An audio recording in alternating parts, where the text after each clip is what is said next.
Buenos días, jóvenes, señoritas. Vamos a empezar nuestra sesión correspondiente al día de hoy sobre un nuevo capítulo, el último capítulo prácticamente de nuestra materia, que viene a ser el sistema de alcantarillado pluvial. Como las características de los alcantarillados son similares, entonces al inicio ya hemos visto de manera general cómo se debe instalar sistemas de alcantarillado, sanitario o pluvial. Entonces, en este caso, lo que vamos a hacer es complementar cómo debe realizarse la red de alcantarillado pluvial. Previamente, el capítulo anterior, hemos visto elementos básicos de hidrología que nos permite poder determinar la intensidad de la precipitación, ¿no? ¿Cuántos milímetros llueve por hora? Eso es intensidad de precipitación.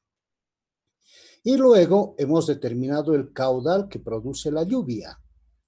Hemos utilizado aquella ecuación que se llama la ecuación racional, QCIA, afectado por un coeficiente por conversión de unidades, 278. Entonces, ese es el caudal que produce una lluvia que ha caído en un cierto lugar, con una cierta intensidad de precipitación. Entonces, conocido esto, nosotros vamos a entrar al capítulo que nos corresponde ahora. Como les digo, el último capítulo de la materia, que viene a ser el sistema de alcantarillado pluvial. Bien, compartimos entonces la pantalla del sistema de alcantarillado pluvial. Vamos. Acá está.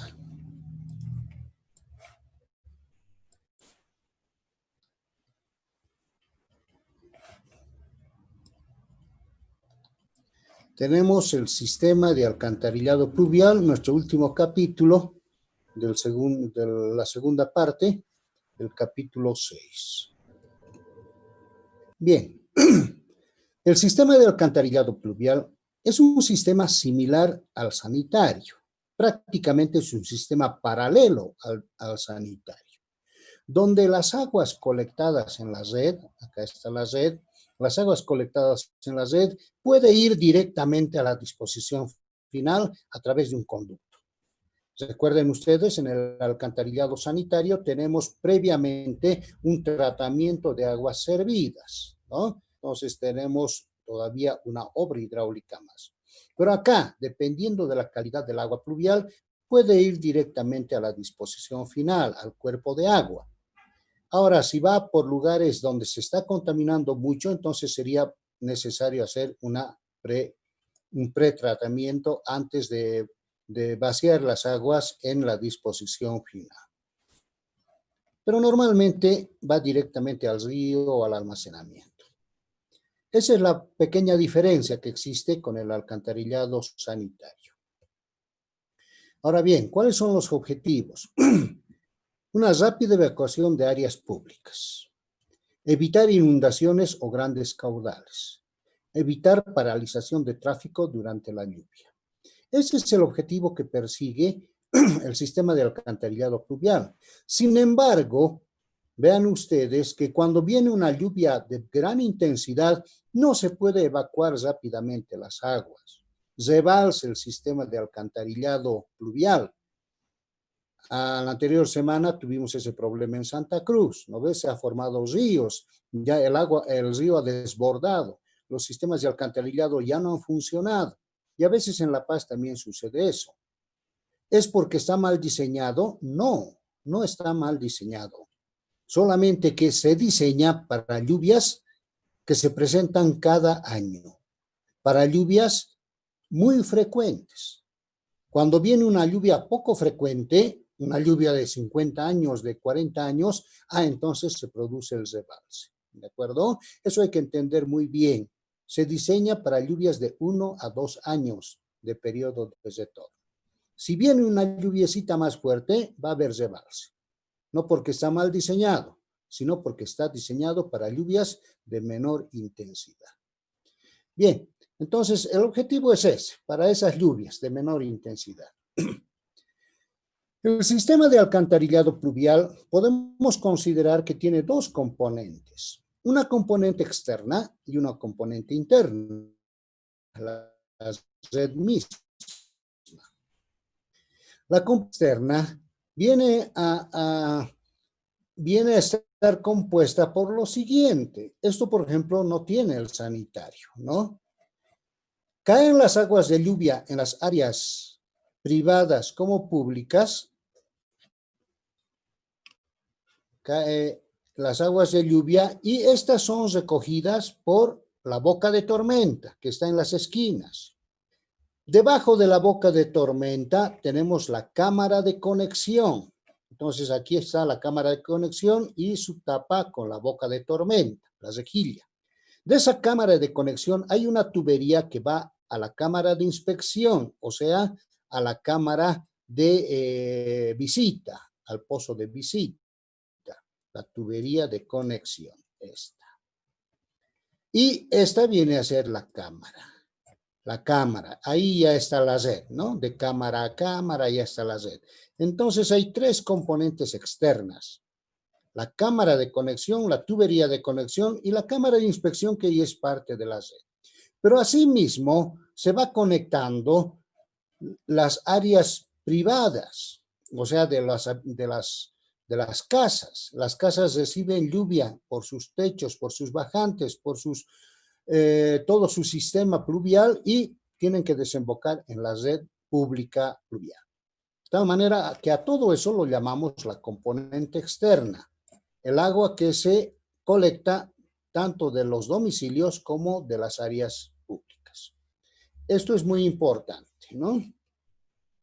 Bien, entonces para hacer la captación de esas aguas necesitamos un conjunto que se llama el conjunto cordón-cuneta. Este viene a ser la acera, ¿no? Este viene a ser la acera y este viene a ser el cordón de acera o bordillo de acera. Y ahí abajo, en todas las calles ustedes van a ver, hay una cuneta que puede ser triangular, que puede ser trapezial o puede ser rectangular. Por esa cuneta va a fluir el agua, ¿no? Por esa cuneta va a fluir el agua hacia el pozo, hacia la boca de tormenta. Y las calles tienen un bombeo, tienen una pequeña inclinación, aquí está exagerada la inclinación. Pero desde el centro las calles tienen que tener un bombeo, una pequeña inclinación para que las aguas vayan a la cuneta y de la cuneta vaya a el pozo la boca de tormenta. Bien, aquí hay otro esquemita, ¿no? Entonces esta viene a ser la cámara de conexión y esta tubería de conexión va hacia la cámara de inspección. Entonces hasta ahí consideramos nosotros la componente externa. Y luego de la tubería de conexión va a la cámara de inspección y la cámara de inspección y es parte de la componente interna, ya como conocemos, cámaras, colectores y obras especiales. Los sumideros los podemos clasificar de diferente forma. Por tanto, tenemos esta clasificación. Imagínense, van a ver por las calles los sumideros, hay de diferente tipo, ¿no? Hay sumideros que se clasifican por su ubicación. Estas verticales que están justo en la acera, esta es la acera, vertical en la acera. Hay otros horizontal, están en la calzada, ya no están en la acera. Y hay otros que están en la acera y están en la calzada, mixtos. Observen ustedes, antes era todo un arte realizar esto, eran metálicos y era todo un arte. En algunas calles antiguas hay una belleza de sumideros. Por el tipo de ventana, hay ventanas abiertas, libres, hay ventanas con rejilla y hay ventanas especiales, ¿no? Perforadas, por ejemplo, una tapa perforada.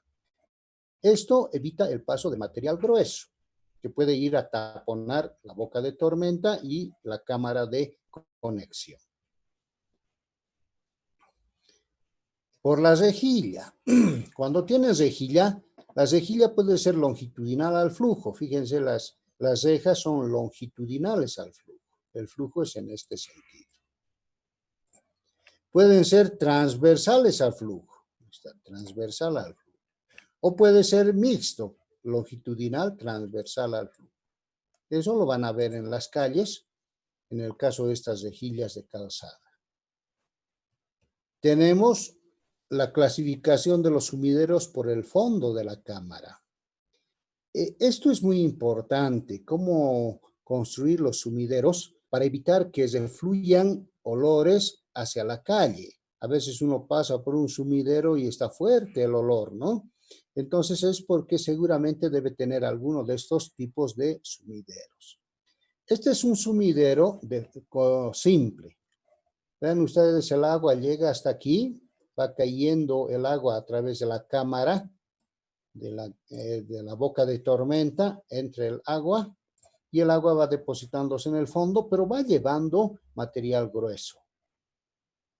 Este es un fondo simple, entonces aquí no hay ningún tratamiento básico. Aquí tenemos un fondo con desarenador. El agua cae de la boca de tormenta hacia esta cámara. Estas son las cámaras de la boca de tormenta. Y tenemos una parte para el desarenador. Entonces, como el agua se ha ido almacenando acá, por peso propio, el material grueso que está llevando, arenas, areniscas, etcétera, se va depositando en el fondo. Y cuando va subiendo el agua, entonces el agua ya va a bajar solo agua, sin material grueso, mientras que aquí está llevando material grueso. Entonces, esta parece ser una mejor forma del fondo del sumidero. Pero esta es mejor forma. Fíjense, aquí tenemos una pantallita. Aquí tiene una pantalla y además tiene un desarenador. Entonces, porque el nivel de agua se pone al mismo nivel en ambos lados, entonces se produce un sello hidráulico.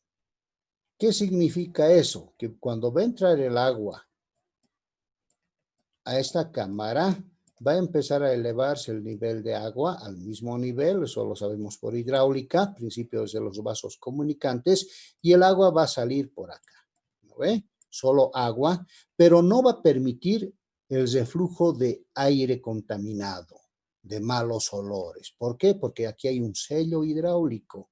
Fíjense aquí, si quisiera volver el aire por acá, entonces aquí se va a quedar.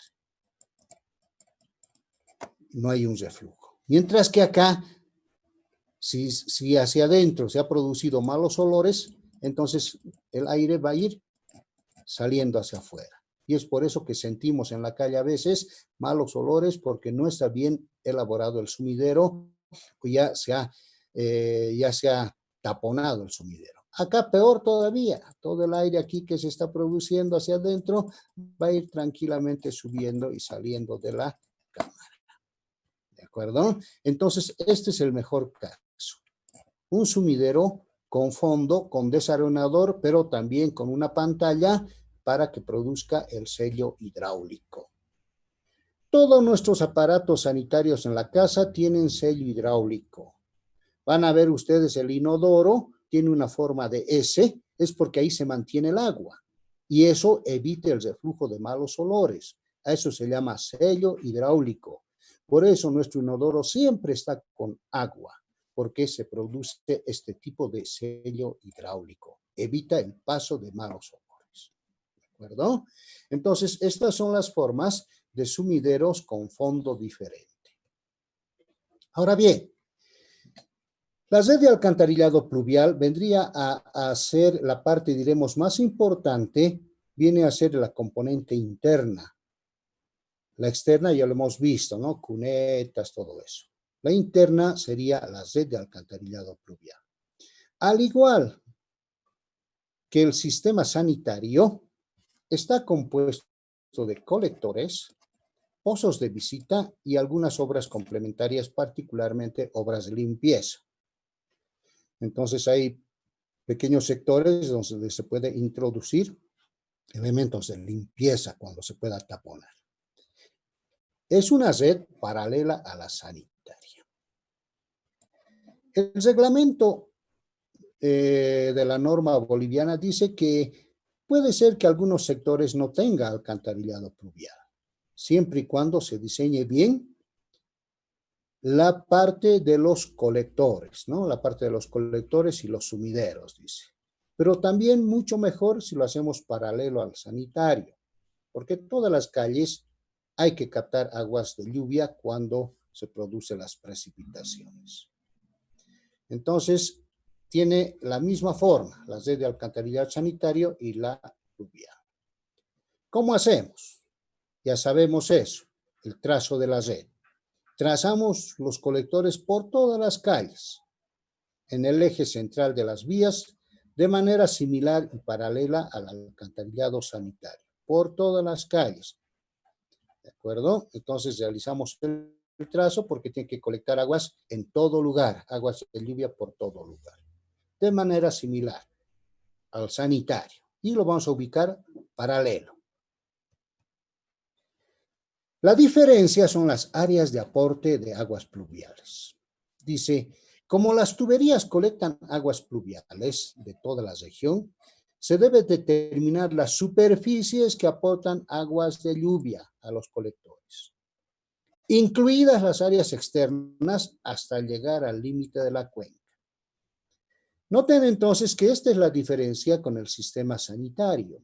En el sistema sanitario solo nos interesa la parte urbanizada, las manzanas donde están las casas, y hacemos ahí una distribución de superficie.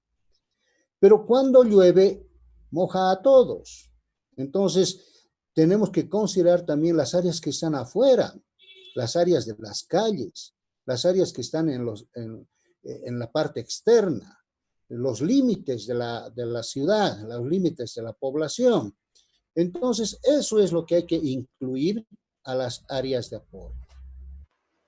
Dice, en el plano topográfico con curvas de nivel, se debe establecer la cuenca donde se encuentra la población para poder definir la línea divisoria acuaria. Recuerden ustedes cuando hemos visto nosotros hidrología, las aguas de lluvia se van concentrando dentro de una cierta región geográfica. Eso se llama la cuenca hidrográfica. Entonces, nosotros tenemos que ver desde dónde van a venir las aguas de lluvia. Acá, por ejemplo, hay una esquemita donde se ha dibujado, este es el límite de las aguas de lluvia. Este es el límite de la cuenca. Cuando llueve, va a penetrar el agua hacia adentro. ¿De acuerdo? Hacia adentro va a penetrar el agua. Es el límite de la cuenca. Ahora, no siempre tiene que ser el límite topográfico. En algunos pobladitos hacen acequias. Cuando llueve por una montaña, entonces aquí hacen una acequia para que el agua no llegue a la población, sino el agua se vaya a esa acequia, a ese canalcito construido y el agua fluya hacia otro lado. Eso también hay que ver, hay que ir a conocer la población. Llueve y ¿qué es lo que va a aportar? No solamente de la parte urbanizada, sino también de la parte que está en el contorno. Por lo tanto, ¿qué tenemos que hacer nosotros cuando hallamos las áreas? Recuerden ustedes, cuando tenemos un triángulo, hallamos las áreas de esta forma. Eso ya lo sabemos, hemos hecho trabajo sobre esto. Pero a esta área, que lo estoy aquí rayando, debemos nosotros incorporar esta área. El área hasta el límite de la cuenca, hasta donde vamos a considerar. Entonces, para el tramo 1, 2 será todo esto, su área. No solamente este triángulo, sino también será todo esto el área. Eso es lo que hay que considerar. Para el tramo 1, 3 no será solo este triángulo, sino será también todo esto. El área que va a contribuir con las aguas de lluvia. ¿De acuerdo? Para el 2, 4, también hay que considerar esto. Para el 4, 7, esto. Fíjense, para todos los tramos externos hay que considerar las áreas no urbanizadas, pero que van a contribuir con aguas de lluvia. Por lo tanto, ahora las áreas de aporte van a ser más grandes. Van a ser lógicamente mucho más grandes, salvo las internas. Para el 4, 5, la interna ya sabemos, es el área de acá más el área de acá. no hay problema, para las internas. Para el 5,8 será el área de aquí más el área de este otro lado, esto más esto. Pero las que son externas, entonces esas sí hay que considerar estas áreas no urbanizadas que están en los límites de la cuenca. ¿De acuerdo? Esa es la pequeña diferencia, jóvenes. Ahora bien, vamos a repasar también este concepto. Tiempo de concentración. Habíamos dicho que el tiempo de concentración, este tiempo de concentración nos va a servir para hallar la intensidad de precipitación con las ecuaciones de lluvia, ¿no ve? Entonces, para las ecuaciones de lluvia, tenemos que tener el periodo de retorno, 1 o 2 años, y tenemos que tener el tiempo de duración o tiempo de concentración de la lluvia. Entonces, este criterio es demasiado importante que lo entiendan. Dice, es el tiempo que tarda la gota más alejada en llegar desde su punto de caída hasta el final de colector. Entonces, la gota más alejada es esta, la que llega al extremo, al límite. Vas a coser la gota, hasta que llegue esa gota, todas las demás ya han llegado. Entonces ya se concentra el agua. Hasta el inicio del colector y hasta el final del colector. Ese es el tiempo de concentración del primer tramo, del primer colector. Desde A hasta C. A eso llamamos tiempo de concentración. Con ese tiempo vamos a determinar la intensidad de precipitación. Pero para mejor comprensión, ese tiempo lo hemos dividido en dos. El tiempo de entrada y el tiempo de recorrido. El tiempo de entrada desde A hasta B. Desde A hasta B. Y el tiempo de recorrido de B a C. Creo que hasta ahí no hay ningún problema. Entonces lo dividimos en dos todo ese tiempo. Y aquí está. El tiempo de entrada del primer tramo, de A a B. Tiempo que tarda la gota más alejada desde el punto de caída hasta el inicio del colector de arranque. Hasta el inicio, hasta el B. Aquí es el inicio.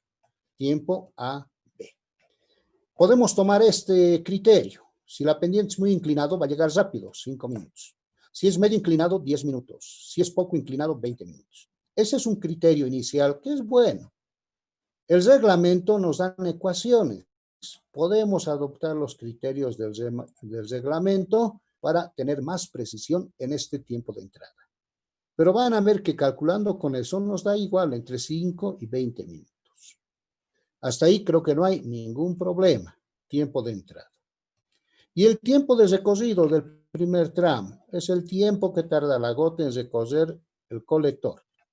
¿De acuerdo? O sea, aquí lo voy a volver desde B hasta C. Ese es el tiempo de recorrido.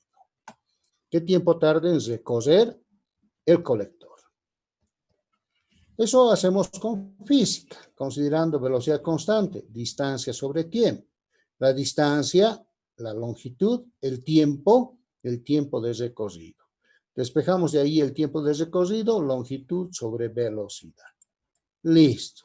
Solo hay que ver las unidades, ¿no ve? Las unidades, porque los tiempos acá medimos en minutos. Hasta ahí, jóvenes, creo que está bien comprendido qué es el tiempo de concentración.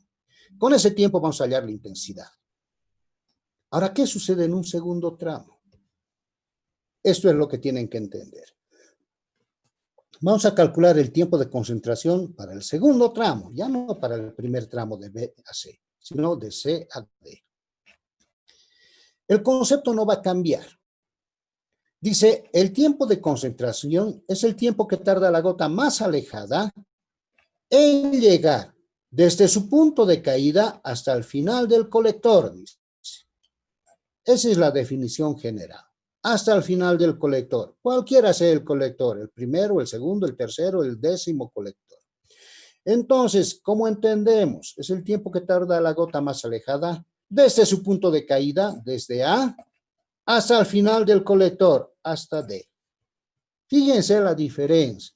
Ya no estoy hablando del primer colector. Estoy hablando del segundo colector.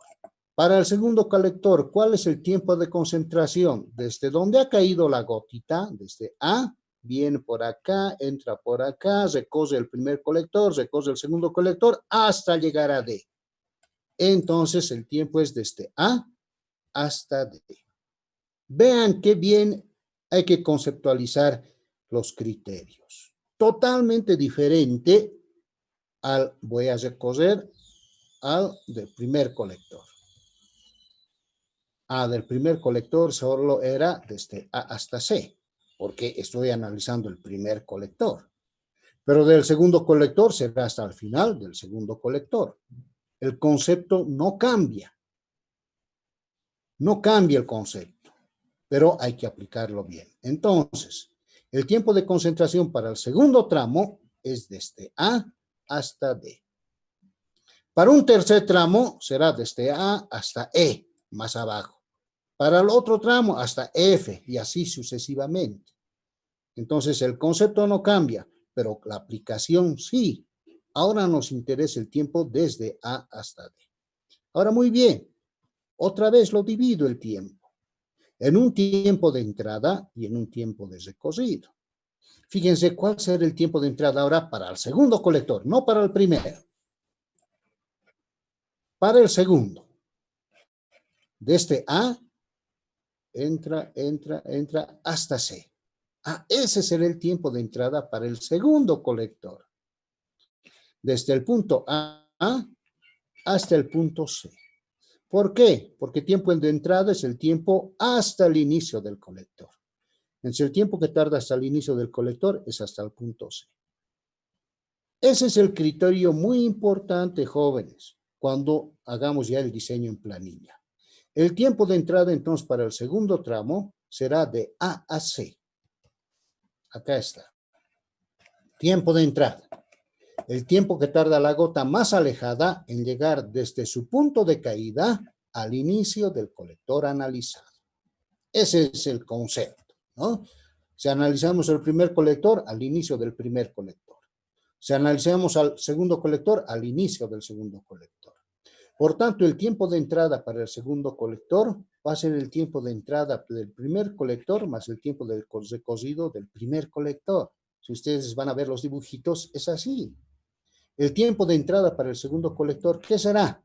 El tiempo de concentración del primer colector. Esto hay que entenderlo muy bien. En esto no podemos fallar cuando nosotros elaboremos nuestra planilla. Vuelvo a repetir. El tiempo de entrada para el segundo colector sería esto. Voy a dibujar, ¿no? Viene aquí el agua, viene por acá, se entra a esta cámara, recoge el colector 1. Eso que he dibujado con rojo, ese es el tiempo de entrada para el segundo colector, hasta el inicio del segundo colector. ¿De acuerdo? Pero ese tiempo, fíjense, ese tiempo de entrada es precisamente el tiempo de recogido del primer colector. El primer colector es esto más esto. Eso estamos mostrando. Por lo tanto, todo eso hay que analizar, no solamente para el segundo, para el tercero, para el cuarto, para el quinto colector. El tiempo de entrada del segundo colector es igual al tiempo de concentración del primer colector. Y así sucesivamente va cambiando. Estito, por favor, lo van a revisar bien cuando ya empecemos a realizar la planilla. ¿Cuánto será su tiempo de recorrido? Eso no va a cambiar. Velocidad, distancia sobre tiempo. El tiempo de recorrido será distancia sobre velocidad. Bien, jóvenes, aquí hemos hecho un repaso ya para entrar al diseño, ¿no? Luego vamos a entrar a normas y reglamentos, la próxima clase con más calmita. Y vamos a tener todo esto. Les voy a enviar, si no se puede hoy, en la tarde, todo esto. Y quiero compartir todavía algo más. Les voy a enviar también las planillas. Entonces se lo van a imprimir porque el día jueves vamos a trabajar con la planilla. Acá está la planilla de cálculo para el alcantarillado pluvial. Imprímanse, por favor, esto Y vamos a hacer el ejemplito, como hemos hecho con el sanitario. Vamos a hacer un ejemplo para un diseño pluvial. Aquí tiene también 2 páginas. La página A, donde está datos y la parte de hidrología. Esto es lo que estamos viendo, ¿no? Esto es para nosotros lo importante, el tiempo de concentración.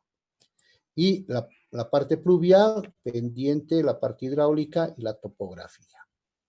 Eso también les voy a enviar ya nomás. La exposición de hoy día y estas planillas de cálculo.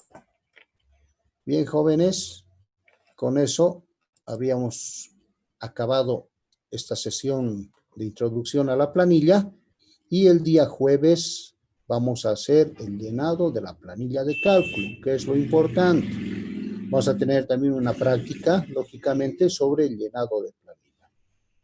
Y con eso prácticamente habríamos acabado la materia. Pero vamos a tener unas 2 o 3 sesiones sobre la planilla de cálculo. ¿Alguna preguntita? Si tienen alguna pregunta, si no, esperen que les mando la exposición y nos veríamos el día jueves. Mañana consulta sobre la práctica, ¿no? Cualquier cosita me mandan y yo les voy a responder. ¿Alguien? Ángela, Abigail. ¿Alguna consultita? Muy bien. Cuídense, está peor la situación. No salgan si no es necesario. Hasta luego, jóvenes. Hasta luego, Inge. Chao, chao. Chao.